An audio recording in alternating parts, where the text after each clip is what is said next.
नमस्कार दोस्तों, मैं विकास कुमार आपको आपके ही यूट्यूब चैनल शिक्षा मंथन बाय विकास सर पर हार्दिक स्वागत करता हूं। दोस्त, आज की इस वीडियो में मैं इंग्लिश के एक नई स्टोरी को लाया हूं, जिसके माध्यम से मैं आप सभी को इंग्लिश के ग्रामर्स रूल्स को बताएंगे, वोकैब को सिखाएंगे तथा इंग्लिश प्रोनाउंसिएशंस को भी सिखाएंगे।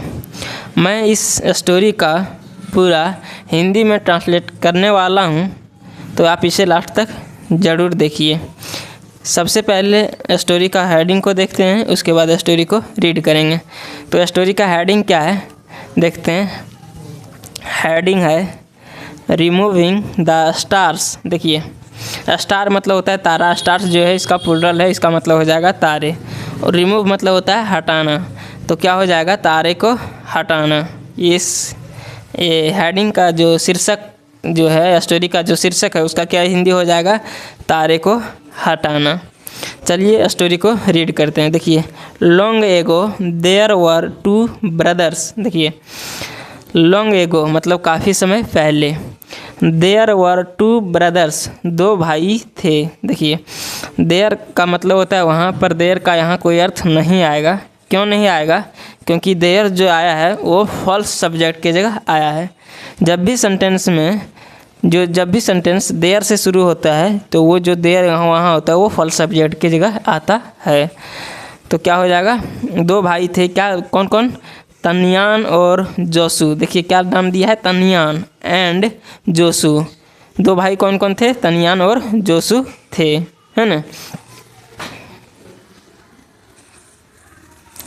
One day Josu went. देखो, वन डे मतलब एक दिन। जोसू वेंट अवे, जोसू गए, कहाँ गए? To seek his fortune. देखो, टू सीक मतलब होता है तलाश करना, है ना। टू सीक तलाश करने के लिए, हिज फॉर्चून अपने भाग्य की तलाश में गया। एक दिन जोसू अपने भाग्य की तलाश में गया। One the way. देखो, वन द वे मतलब होता है रास्ते में। वन द वे एक फ्रेज है, इसका मतलब होता है रास्ते में, है ना। रास्ते में ही सॉ अब हट। देखिए, ही सॉ, सी मतलब होता है देखना, सॉ जो है सो उसका सेकंड फॉर्म है। तो ही सॉ उसने देखा, आ हट, हट मतलब झोपड़ी। किसको देखा? एक झोपड़ी को। एंड और क्या किया? और decided to ask for some food. देखिए, आस्क फॉर मतलब होता है मांगना, और डिसाइड मतलब होता है निर्णय लेना, फैसला लेना। तो उसने क्या किया? एक झोपड़ी को देखा, एंड और डिसाइडेड है और निर्णय लिया, फैसला किया। टू आस्क फॉर मतलब मांगने के लिए, सम फूड कुछ खाना को। उसने कुछ खाना मांगने का फैसला किया, है ना। नेक्स्ट देखते हैं। An old women came out. देखिए, एन ओल्ड वोमेन एक बूढ़ी औरत, कैम आउट मतलब निकली, कम आउट मतलब होता है निकलना, कैम आउट जो है सो उसका सेकंड फॉर्म है। तो एक बूढ़ी औरत निकली। जोसू आस्क्ड, जोसू ने पूछा, can I get some food. देखिए, कैन है मतलब, कैन मतलब होता है सकता है, सकते हैं, सकती है। इसका अर्थ जो है सो हम लोग कैन का जब कभी सेंटेंस में आता है तो उस प्रकार से हिंदी करते हैं।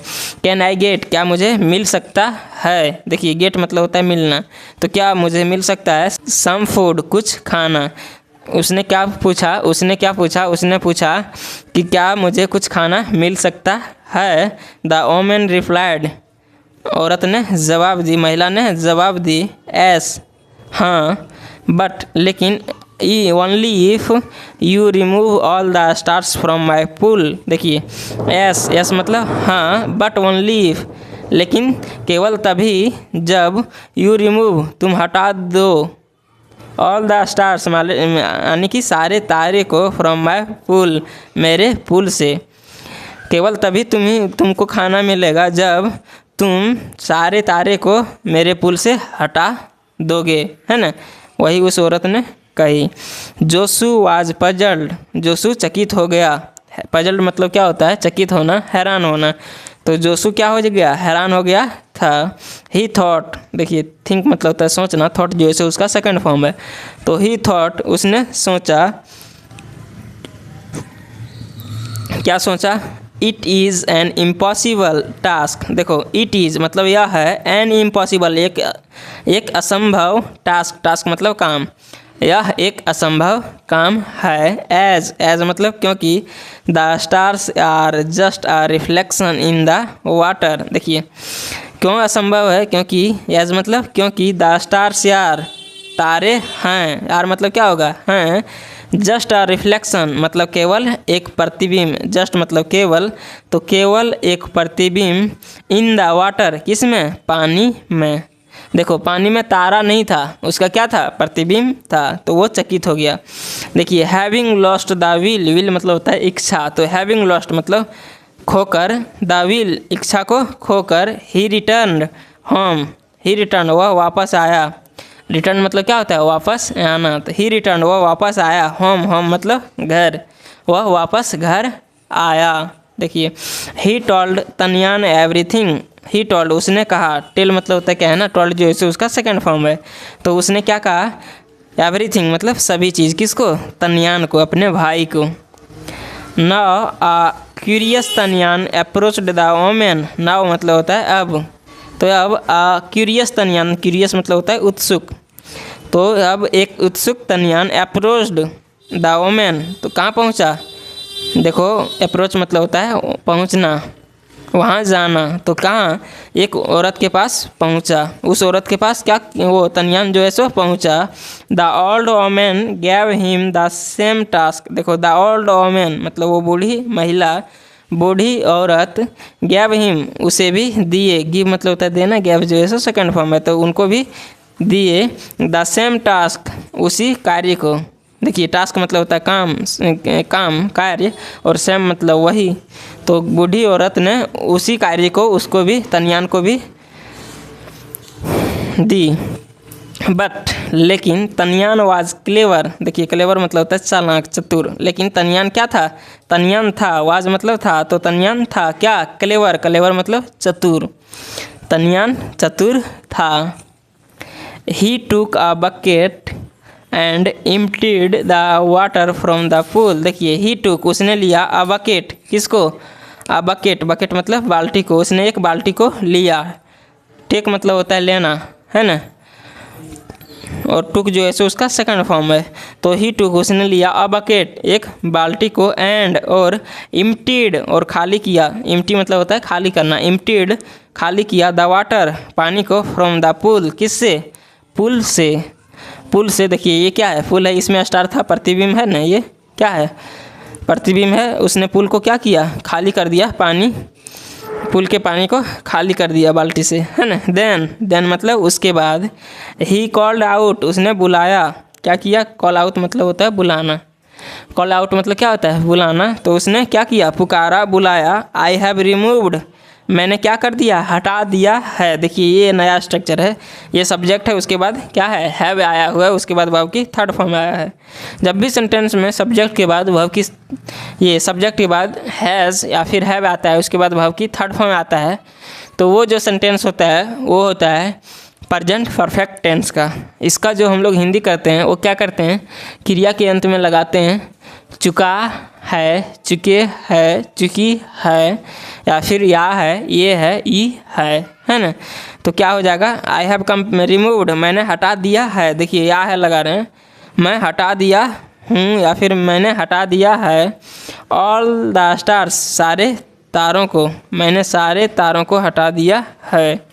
द ओल्ड वोमेन एडमायर्ड, देखिए एडमायर मतलब होता है प्रशंसा करना, एडमायर्ड जो है सो वर्ब की सेकंड फॉर्म है, तो द ओल्ड वोमेन बूढ़ी औरत एडमायर्ड प्रशंसा की, हीज इंटेलिजेंस उसके बुद्धिमत्ता का। देखिए इंटेलिजेंस मतलब क्या होता है, बुद्धिमत्ता। वो जो ओल्ड वोमेन थी, जो बूढ़ी महिला थी, उसने क्या किया, प्रशंसा किया, उसने प्रशंसा की, हीज इंटेलिजेंस उसके बुद्धिमत्ता का, एंड और शोड हिम ह्यूज फार्म। देखिए फार्म मतलब होता है खेत, ह्यूज मतलब होता है बड़ा, विशाल, तो एंड और शो मतलब होता है दिखाना, शोड जो है सो उसका सेकंड फॉर्म है, तो दिखाया हिम उसे, आ ह्यूज फार्म एक बड़े खेत को, सी सेड उसने कही, एक बड़ी खेत को उसने दिखाते हुए कही, क्या कही, this farm is yours as a reward, reward मतलब होता है इनाम, तो देखो दिस फार्म मतलब यह खेत, इज योर्स मतलब तुम्हारा है। योर्स जो है सो देखिए ये प्रोनाउन यूज किया है, इसका मतलब योर्स मतलब क्या हो जाएगा, योर फार्म। देखिए यस आया हुआ है, इसका मतलब हो जाएगा क्या चीज़, इसको तोड़ेंगे तो लिख सकते हैं योर फार्म, है ना। योर्स का मतलब हो जाएगा योर फार्म। इधर जो नाउन होता है वो यहाँ लगाया जाता है, रिपीटेशन को हटाने के लिए यस लगाकर छोड़ देता है। देखिए दिस फार्म इज योर्स, यह खेत तुम्हारा है, एज अ रिवार्ड किसके तौर पर, एक इनाम के तौर पर। एक इनाम के तौर पर यह जो खेत है वह क्या है, यह तुम्हारा है। यह देखते हैं इसका मॉरल, इस कहानी का मॉरल हम लोग देख लेते हैं। मॉरल क्या है, मॉरल मतलब होता है शिक्षा। इस कहानी को देखने के बाद क्या सीख मिला, देखिए one should never give up. Give up मतलब होता है त्यागना या फिर छोड़ना या फिर हार मानना, है ना। तो देखो वन शुड मतलब किसी को भी नहीं, नेवर नेवर मतलब कभी नहीं, नेवर मतलब होता है कभी नहीं, किसी को भी कभी नहीं हार मानना चाहिए। इस पूरे सेंटेंस का क्या हिंदी होगा, इस पूरे सेंटेंस का हिंदी होगा कभी किसी को भी हार नहीं मानना चाहिए। तो दोस्त ये स्टोरी आप सभी को कैसा लगा, आप इसे कमेंट में ज़रूर बताइए। यदि स्टोरी से कुछ सीखने को मिला होगा तो प्लीज़ चैनल को सब्सक्राइब कीजिएगा, वीडियो को लाइक कीजिएगा, वीडियो को दोस्तों के साथ शेयर कीजिएगा। मैं इसी प्रकार से रेगुलर नई स्टोरी को लाता रहूँगा और आप सभी को इंग्लिश सिखाने की, इंग्लिश की डर भगाने की प्रयास करता रहूँगा। तो हम लोग मिलेंगे फिर नेक्स्ट वीडियो में, तब तक के लिए जय हिंद। अपना ख्याल रखिए, अच्छे से पढ़िए, ध्यान से